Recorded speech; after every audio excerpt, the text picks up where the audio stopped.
Tudi vi radi potujete. Ste opazili, da se z nekaterih potovanj vrnemo predvsem s fotografijami sončnih zahodov, pa poslikano hrano in nekaj všečki na družabnih omrežjih? Z drugih potovanj pa pridemo drugačni. Kot da smo nekje na poti spet odkrili vso lepoto in potencial življenja. Sam to opažam že več kot 20 let. Sem Dušan Waldhüter, novinar, zgodbar in raziskovalec transformativnih potovanj.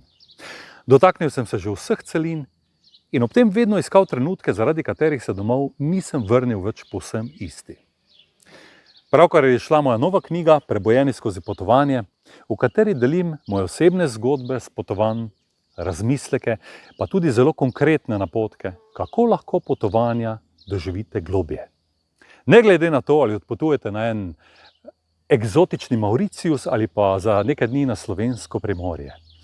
Ker bistvo pogosto ni v tem, kam greš, ampak kako si tam, kako gledaš, kako poslušaš, koliko sebe si dovoliš začutiti.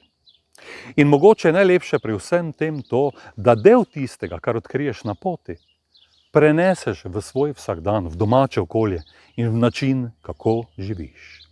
Zato ta knjiga ni turistični vodič, je povabilo, da potujete bolj prisotno, bolj zavestno in bolj živo. Ne vem kako vi, ampak jaz si želim, da bi me vsako potovanje naučilo še malo bolje živeti. Vabim vas k branju.